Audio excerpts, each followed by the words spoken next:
আমরা কিছু কথা অলরেডি শুনতে পেয়েছি কয়েকদিনে, যে মসজিদে কোরআনের কথা বলতে গিয়ে রাজনৈতিক কথা বলা যাবে না। এটা সরাসরি সুস্পষ্টভাবে আল্লাহর বিরুদ্ধে যুদ্ধ ঘোষণা। কোরআনের কথা যদি রাজনৈতিক কথা আপনার কাছে মনে হয়, 918 জায়গায় রাজনীতি করা লাগবে কোরআন দিয়ে, আল্লাহর বিধান মতো চলা লাগবে। এই পৃথিবী এরকম ডাইরেক্ট ইনডাইরেক্ট কথা আছে। সুতরাং আপনি জ্ঞান পাপি কিনা আমি জানি না, আর আপনি বুঝে বলেন বা না বুঝে বলেন আমি তাও জানি না। অবশ্যই আপনি বুঝে না বোঝার ভান করেন। আপনি সেই আবু জেহেলের মতো পাগল, কিন্তু অত পাগল না। সুতরাং আপনাকে আমরা হেদায়েতের পথে আসার জন্য আহ্বান জানাচ্ছি। আপনি কিন্তু আল্লাহর দরবারে যেদিন উঠবেন বড় জালেম হয়ে উঠবেন। আসসালামু আলাইকুম ওয়া রাহমাতুল্লাহ। ফাউযু বিল্লাহি মিনাশ শাইতানির রাজিম। ওয়া জাআলনাহুম আইম্মাতান ইয়াহদুনা বিআমরিনা ওয়া আওহাইনা ইলাইহিম ফি'লাল খায়রাত ওয়া ইকামাস সালাতি ওয়া ইতাআজ যাকাতি ওয়া কানু লানা আবিদিন। সাদাকাল্লাহুল আযীম।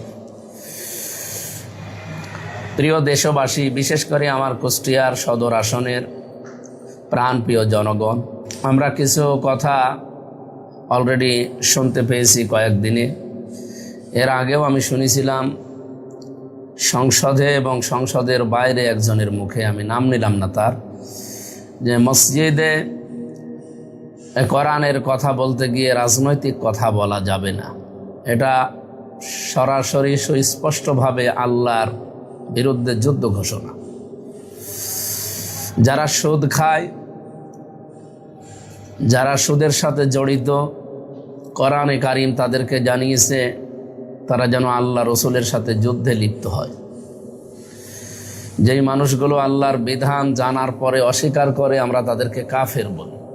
বাংলাদেশে এখন বহু মানুষ মুসলমানদের ভেতরে জেনে হোক না জেনে হোক, তারা কোরআনে কারিমের সরাসরি বিরুদ্ধোচ্চারণ করছে। ওমান আযলামু মিম্মান মানাআ মাসাজিদাল্লাহি আইয়ুযকারা ফিহা ইসমুহু ওয়া সাআ ফি খারাবিহা। সূরা বাকারার এই যে 114 নম্বর আয়াত, এই আয়াতের ভেতরে যে তাফসিরগুলো আমি দেখেছি, ওই ব্যক্তির চাইতে বড় জালেম আর পৃথিবীতে আল্লাহর দৃষ্টিতে কেউ নেই, যারা আল্লাহর ঘরে তার নাম উচ্চারণ করতে বা মসজিদে আল্লাহর নাম উচ্চারণ করতে বাধা দেয়। এখানে ফিহা ইসমুহু, এই এসএমের ব্যাখ্যায়, নামের ব্যাখ্যায় তাফসীর কারক মুফাসসিরিন ইকরাম লিখেছেন, এখানে কোরআনের কথা, আল্লাহর বিধানের কথা বলতে যারা বাধা দেয় তাদেরকে আল্লাহর ভাষায় জালেম বলা হয়। তাও শুধুমাত্র জালেম না, আজলাম ইসমে তাফসীর, সবচাইতে বড় জালেম আল্লাহর দৃষ্টিতে তারা। সুতরাং যারা আজ ফতোয়া দিচ্ছেন বা এই বক্তব্য দিচ্ছেন যে মসজিদে আল্লাহর কথা বলেন কিন্তু রাজনৈতিক কথা বলবেন না, কোরআনের কথা যদি রাজনৈতিক কথা আপনার কাছে মনে হয়, 918 জায়গায় রাজনীতি করা লাগবে কোরআন দিয়ে, আল্লাহর বিধান মতো চলা লাগবে। এই পৃথিবী এরকম ডাইরেক্ট ইনডাইরেক্ট কথা আছে। সুতরাং আপনি জ্ঞান পাপি কিনা আমি জানি না, আর আপনি বুঝে বলেন বা না বুঝে বলেন আমি তাও জানি না।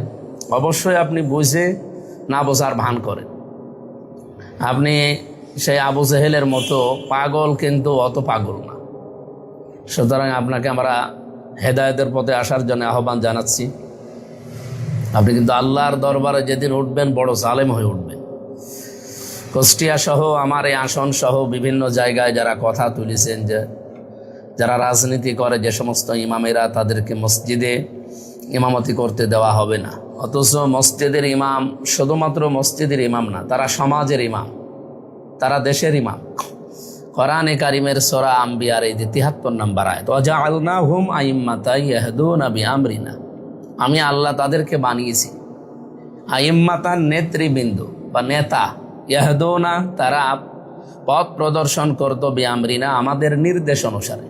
সুতরাং জনগণকে তারা পরিবার যেমন শেখাবে, সমাজ যেমন শেখাবে, রাজনীতি শেখাবে, অর্থনীতি শেখাবে, সংস্কৃতি শেখাবে, ধর্ম শেখাবে, সবগুলো আল্লাহর নির্দেশ মতো তারা কাজ করবে।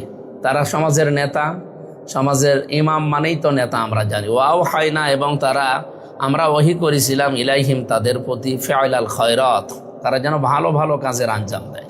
ওয়াইকামাস সালাতি, তারা নামাজ কায়েমের কথা বলবে। ওয়াইতাজ যাকাত, এবং তারা যাকাত প্রদান করত বা করবে। ওয়া কানু লানা আবিদিন, এবং তারা ছিল আমাদের জন্য একজন এবাদতকারী বান্দা, আমার এবাদতকারী বান্দাদের মধ্যে অন্যতম।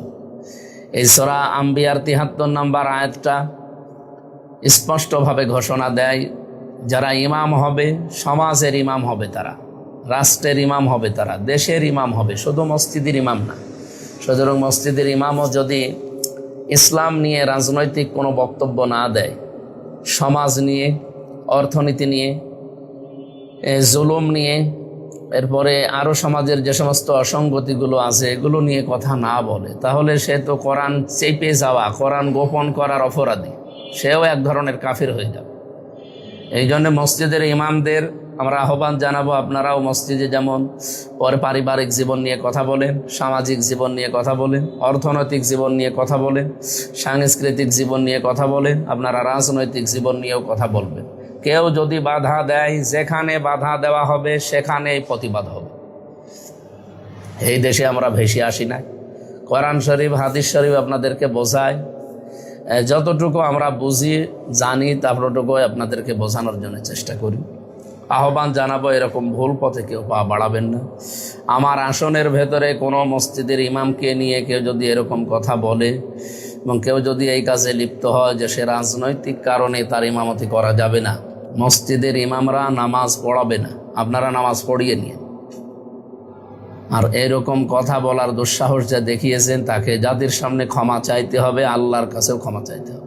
এত বড় কঠিন কথা আপনি বলেছেন, সুতরাং আপনাদেরকে আমরা ভালোবাসি।